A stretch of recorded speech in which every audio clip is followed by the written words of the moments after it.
Hi everyone, and welcome to Priority Holder.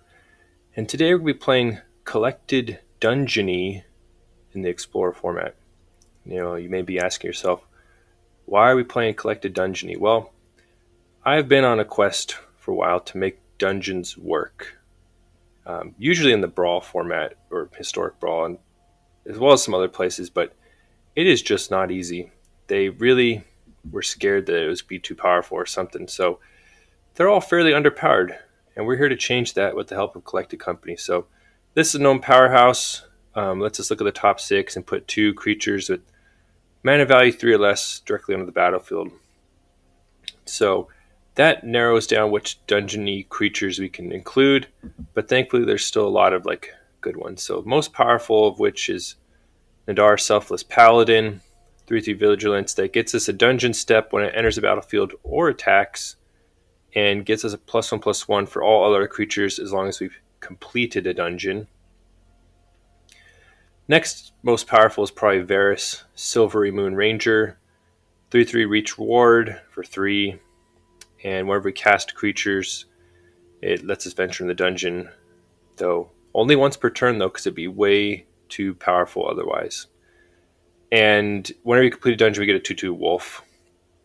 So those are the most powerful ones, but the other ones are there as support. So we have 3 Displacer Beasts that just essentially enter the battlefield, take a dungeon step. Eccentric Apprentice, same thing.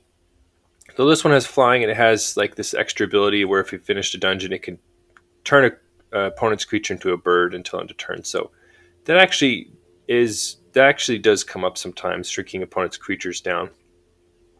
Rounding out our dungeoneering crew, we have Yuan-Ti Malison, 2/1 that when it hits a player lets us take a step in the dungeon, and it can also be unblockable as long as it attacks by itself.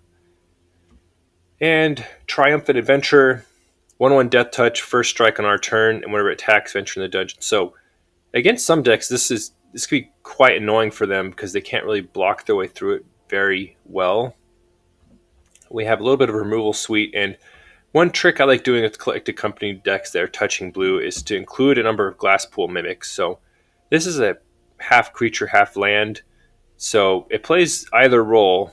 It could be a blue source for us, but also is a hit off Collected Company.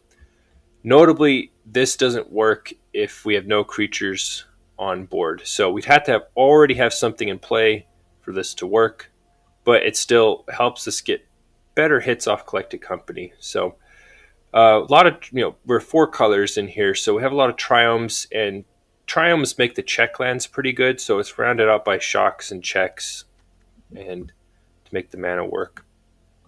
Not much else was in consideration. Was also considering a Sararak, the Archlich. Didn't end up going there, but it is a definite possibility.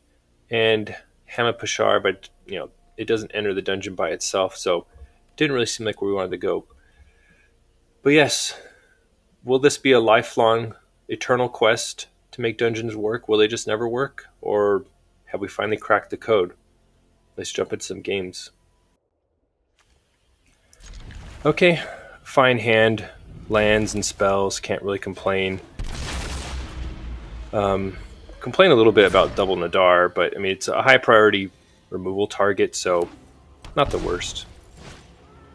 Alright, Shockland Thoughtseize snatches Collected Company. Alright, so we just play a tap Shockland and wait. So opponent follows up with another Thoughtseize and plays a tap button. So opponent's already at 14 life as a result of the Shockland and Thoughtseize. So we jump into the Lost Mine of Phandelver, and we scry Vanishing Verse to the top. Just one of our limited interaction pieces, and yeah, we don't have a land for Collected Company, but if we attack with Nadaar, the next step of the dungeon can make us a treasure token, which means we'll be good as far as mana. So yeah, just looking over at the Lost Mine to make sure. And that's assuming we get to attack, but either way, we'd be able to play a dungeoneering creature to get us that treasure at some point. Okay, so we do in fact get it on this combat step. Waiting to see what the opponent does about it.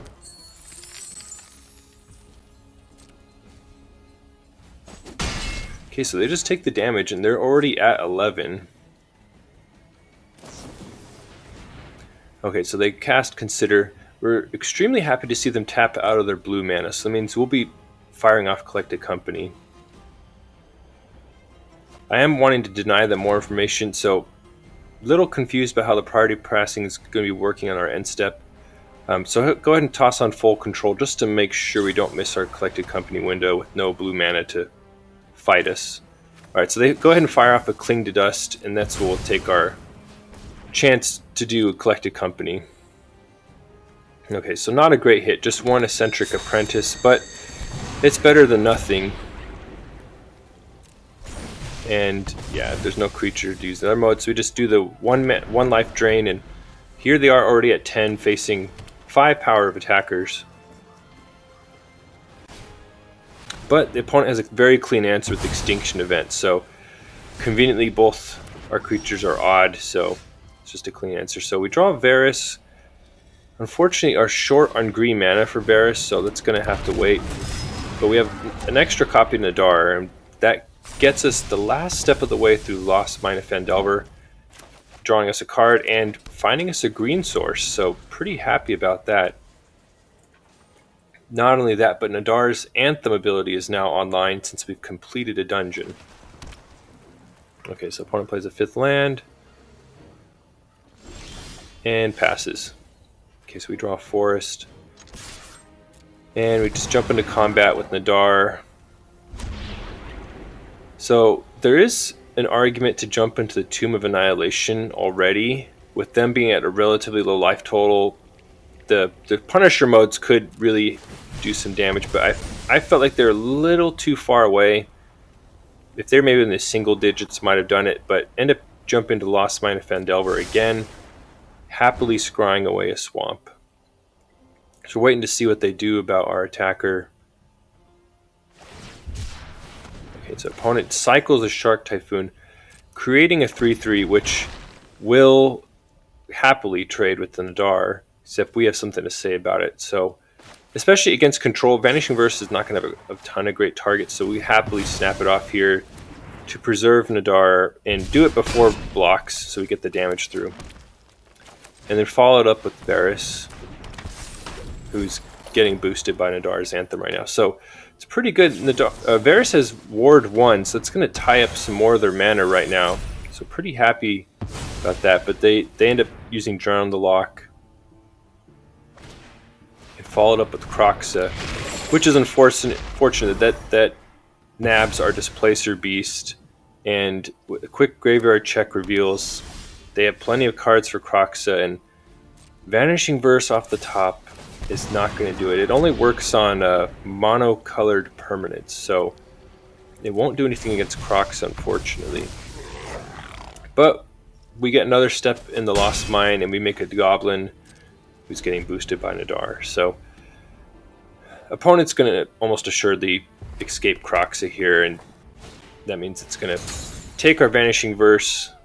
We can't use before we can use it on anything profitable.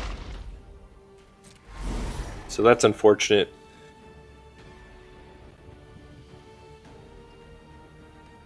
Opponent's thinking. Okay. Alright, so Yuan-Ti Malison is pretty nice, especially because it can attack solo and be unblockable. So we just go ahead and charge into combat. The +1/+1 counter is not amazing here because they have such good blocks. So end up just choosing the 1-point drain. Especially at such a low life that they're at. Okay, so this is an aggro attack because they're at such a low life total. Okay, but then the nightmare scenario unfolds. They have Kolaghan's Command to take down our Goblin and discard our Yuan-Ti Malison that we were holding, to withhold information to play post-combat. Well, that backfired right there because pre-combat would have been much, much better. So opponent follows it up with Shark Typhoon, no Crocs attack. We get extremely lucky and rip Collected Company. So fire that off, grab Varus, Yuan-Ti Malison.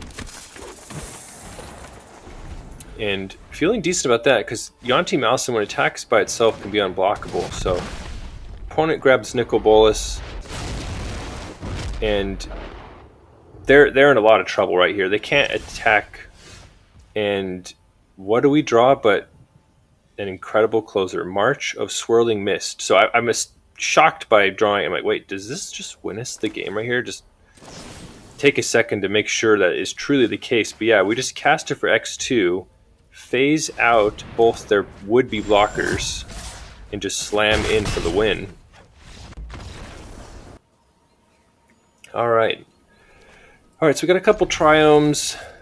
This is a lot more interactive hand, but always very happy to see a collected company. Alright, so we draw on yet another Triumph. Probably should have been paying a little more attention to what colors I'm putting into play, but figure... Okay, so strange situation here where opponent passes through their turn, edited through that, so we leaped forward in time, but then,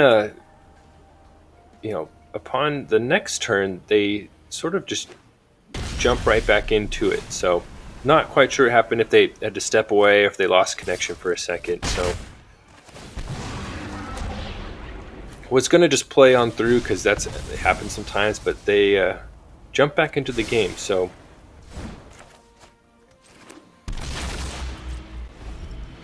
okay, so we just go ahead and play another Triome, do some dungeon stuff. We're in the Lost Mine at this point.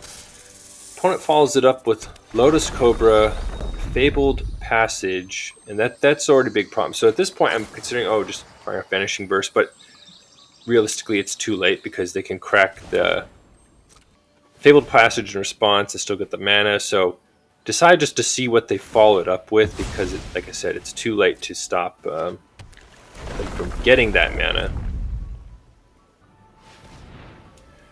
Alright, so they make another mana and they play Growth Spiral. So at this point it does matter. So end up Vanishing Verse the Lotus Cobra, because they could play an untapped land, get some extra, they could keep chaining things at this point. So we can stop it right now. Getting pretty nervous though that they've basically undid that missed land drop they had earlier with like the timeout they had. So we're not too crunched on mana.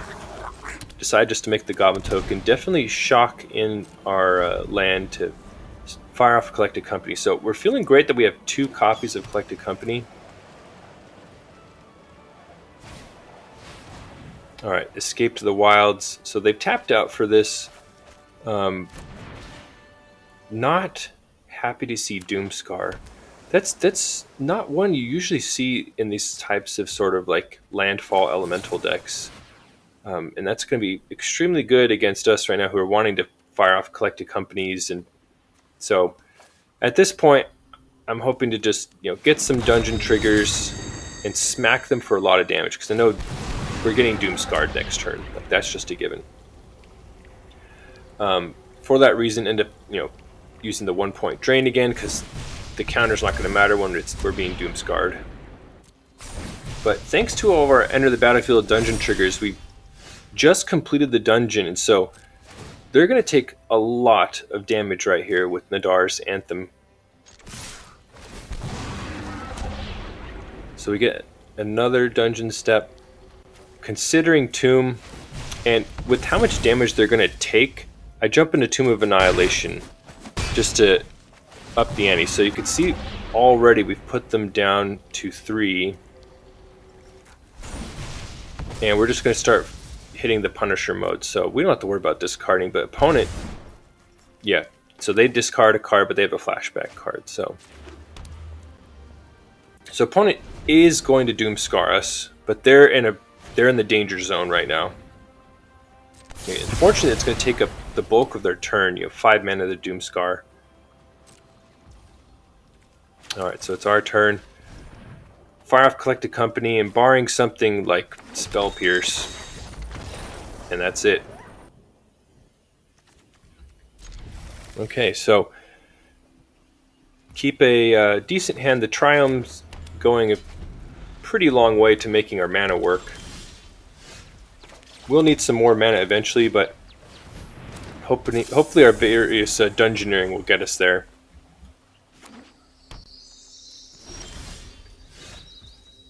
Okay, so we draw another land. No green sources yet, though, so Varus is stranded in our hand. We go ahead and send in the Yuan-Ti, and that gets us our first dungeon step. So jump right into Lost Mine, see what we can scry.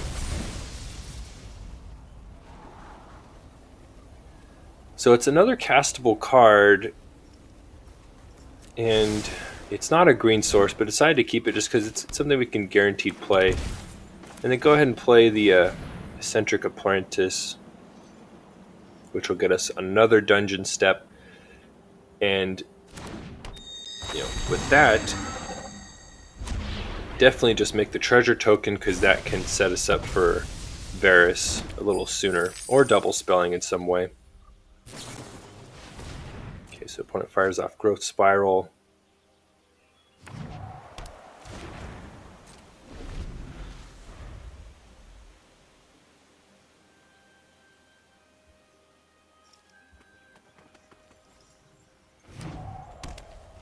Okay, play another red source.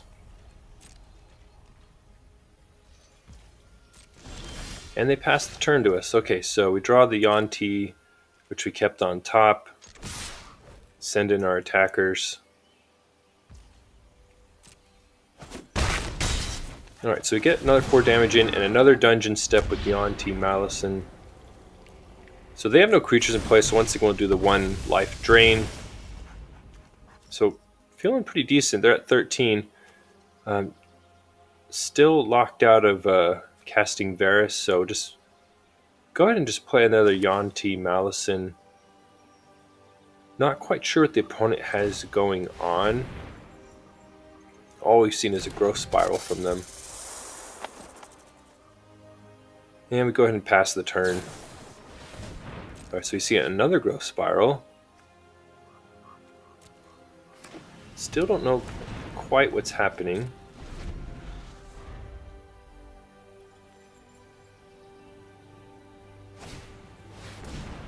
Alright, Anger the Gods is pretty catastrophic. Just a clean 3 for 1 here. Decide to go ahead and fire off March of Swirling Mist, even though it eats up our treasure, because I think it's just worth maintaining the board presence and keeping the pressure on them. So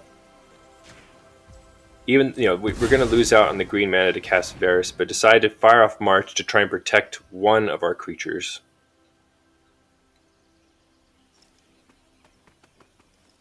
So opponent's thinking.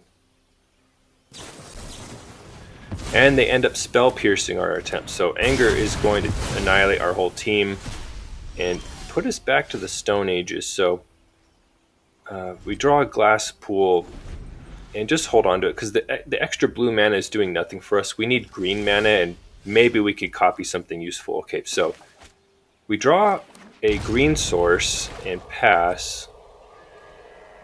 I don't know if opponent's holding up counters or... Okay, so they cast Big Score. So they have big plans. So we see them pitch a Mystical Dispute. So they have a lot of counters at the ready, but their mana is starting to really get up there. Alright, so they pass again.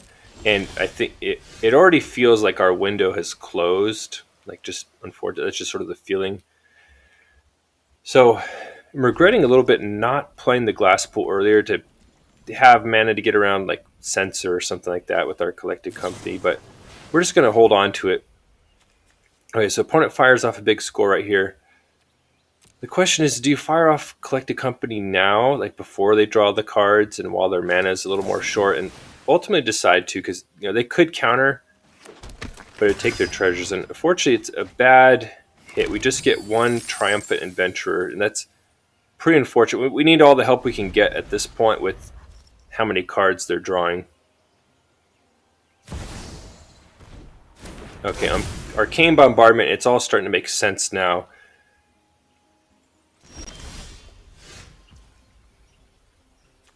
Okay, so we draw a Swamp. And decide to attack on in with Triumphant Adventurer and get that dungeon trigger. We get to draw a card, see what we hit. Okay, so we do find our second green source finally. It is tap Triome.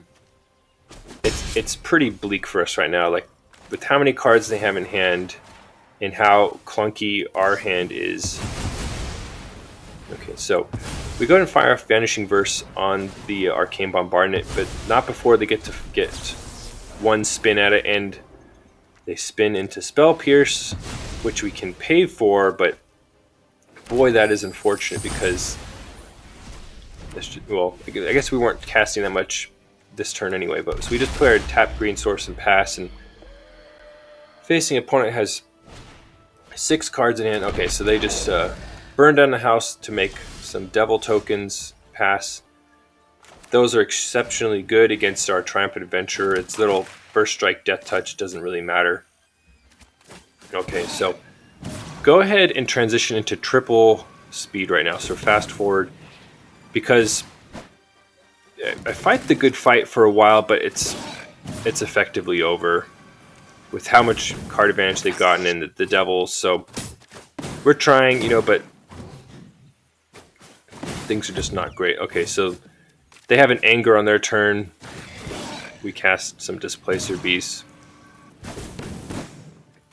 Problem is the opponent has just been gaining such card advantage over us with there's like X for ones. Okay, and so that was a vampire, anti-vampire, a non-vampire Wrath that they fired up at instant speed. So still fighting the fight even with the 1,000-Year Storm on the battlefield, but it's nearing the end at this point.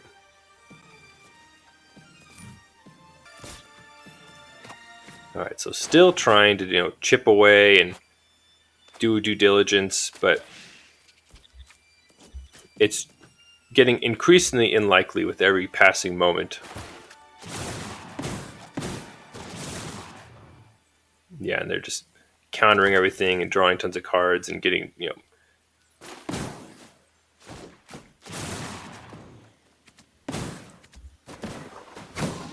still holding out because they haven't really shown anything that's like actively beating us yet. But it's just a matter of time. Like,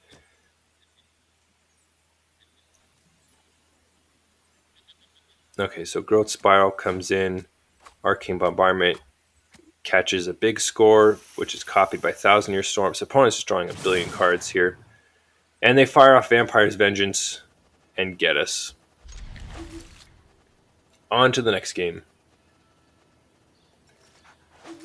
Okay, so a medium hand. We have a green source. We have Nadaar. We have Collected Company. So, all right, see a basic mountain hit the battlefield. That's a little concerning because we're clunky and we have small creatures. So, all right, so they play a second red source, pass, and don't have a blue source. So shock in the Hallowed Fountain to cast our Yuan-Ti Malison. Just trying to play stuff, but this is just basically asking to be bone crushed, which, yeah, is what happens. So,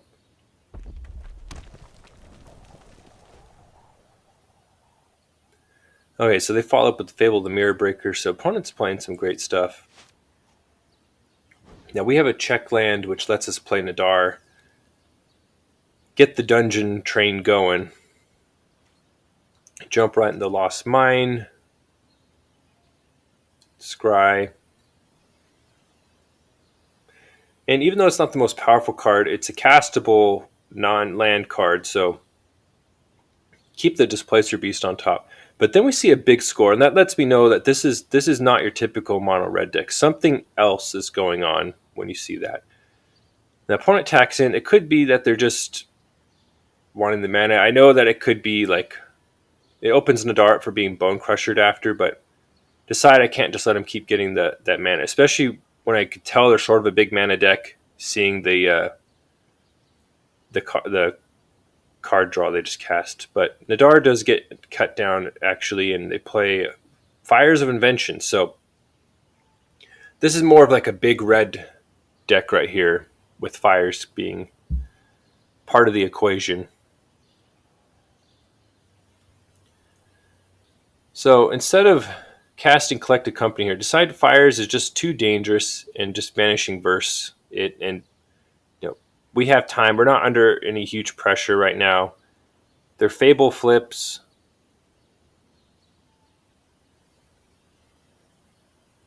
All right, and they cast another big score, pitching a big red creature, and then they concede. And we take those in the business. Now, regarding last game, I don't know, they must have been extremely reliant on fires, or I don't know. It seemed like a very premature concession, but we take those. Now, this game, we're seeing Mardu colors. Yeah, and our Triumphant Adventurer gets taken out right away by a Fatal Push, so not the best start for us. All right, Fable of the Mirror Breaker. Get their Goblin token. They're taking a bit of damage, but I think it's worth it to cast Nadaar. Effectively blocks their Goblin token, gets the dungeon train going, and decide to keep Glasspool on top. It is tapped, but it'll eventually cast Collected Company for us. We could play something else as we play the tap land for it. Still short a second green source for Varus. All right, so opponent discards some things, plays Stitcher Supplier. So it's starting to feel like a Grease Fang, especially when you see the can't stay away, hit the bin.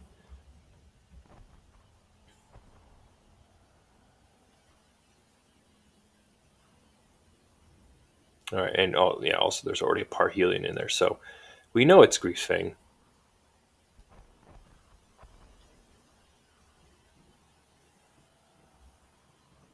Now here's where the tap land sort of hurts. So go ahead and create a treasure token just to help us with our mana. Trying to tempt them into maybe a double block, and we exile one of them and blow them out in combat. Would not be quite the best, but anyway, they decide just to block with their Stitcher Supplier. All right, and they have the Deadly Dispute, so they're going to draw some cards, mill some more, and they already have a Parhelion in there, so I'm pretty worried. The problem is that Vanishing Verse does nothing against Grease Fang. It does work against Parhelion, but it doesn't work against Grease Fang, so feeling a little panicked. Just keep the mana open for Collected Company, or if needed, Vanishing Verse on a resurrected Parhelion. So you're just keeping careful track of what's in their graveyard.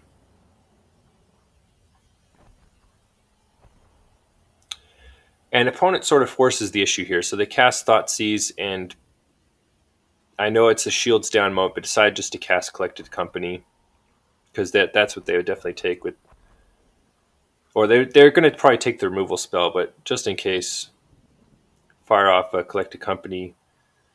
If we get another step in the dungeon, decide to choose the 1 point of drain.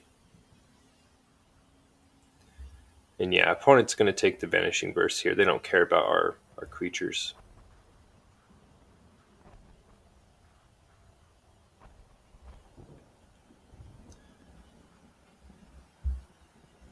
It is unfortunate, though,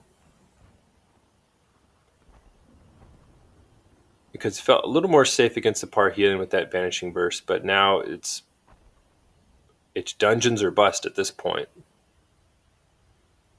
No removal spells to save us.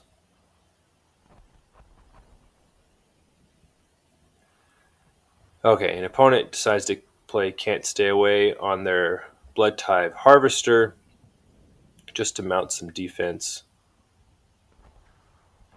I'm just confirming this after dungeon. So this we have to be careful, because making sure that you're where you want to in the dungeons, because both Varus and Nadaar reward us for completing dungeons. So go ahead and cast a creature pre-combat, draw a card. That's going to turn on Nadaar's Anthem and give us a free wolf token off Varus. Now, you can see that maybe I was trying to cast the best creature, which was the Triumphant Adventurer. Maybe should have cast the Yuan-Ti Malison to keep white mana up, because we end up drawing March or Otherworldly Light, but we have no white sources remaining. And March plus a spare Nadaar to pitch could take out a Greasefang in a pinch and really, really help. So that's quite unfortunate. Once again, considering Tomb of Annihilation, decide just to go back into Lost Mine. So, and yeah, definitely scry that. Well, let's see. I guess I keep the Swamp just to try and have more mana next turn, even though it's definitely not an ideal land. His opponent cracks a blood token, pitching another Parhelia into the bin, and just takes the hit all the way down to 7. So I'm very, very sad we don't have a white source open, because that would almost just lock up the game right there if we had a white source. So because we don't, just play the Yuan-Ti Malison and just hope for the best.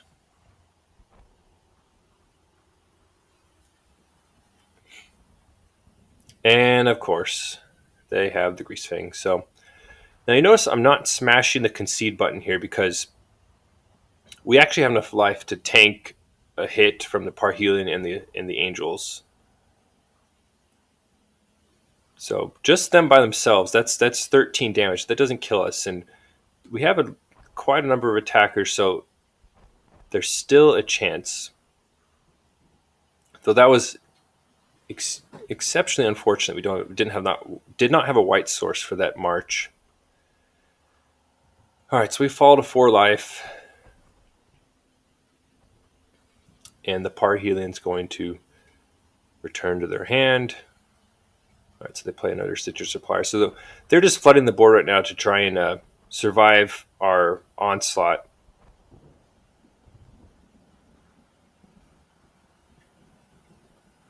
All right, so Parhelion's gone. Now's the hard part. What do we do? They have currently 6 blockers. Decide it's worthwhile to play Nadaar, because that'll give us a Varis dungeon trigger and Nadaar's Enter the Battlefield dungeon trigger, just to try and make something happen. So that regenerates us our white source by making a treasure token. So we keep the non-summoning sick Nadaar, but we still get the Enter the Battlefield trigger off the one we just cast. Okay, so decide to choose the 1 point of drain, because they are so close to dying. Like we're getting real close. Okay, so trying to figure out what to do.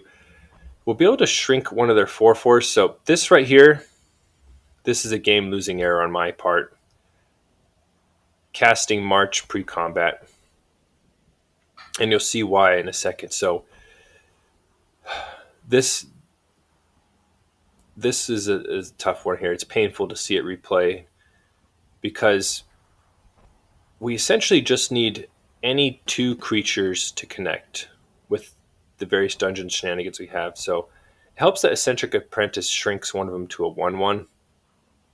But I should have held the March until after we attacked, and you'll see why. Because with Reflections of Kiki Jiki out, like there's no reason to block with Reflections. So you could see what they did there. They made another Angel. What we should have done is anticipated they were going to do that, and then fire off the March in response on the Angel token. So that would have taken away the Angel blocker itself, and also the copy that Reflections would make. So, and you'll see that mistake right there is going to cost us. So Opponent's going to line up their blocks. And we don't really care about what creatures we're losing. We're just trying to deal lethal damage at this point. All right, so they block as much as they can. And granted, we don't know if they have like another removal spell in hand or something, but we get them to 2 life. So essentially, one more attacker going through. So if we had saved the march to respond to their Kiki Jiki, we could have done it. All right, well, that's Collected Dungeony. Yeah, I think we went approximately 3-3. That last loss really stung because we had Mardu Greasefang on the ropes and we tanked a Parhelion hit, and had I played better, could have had the win. So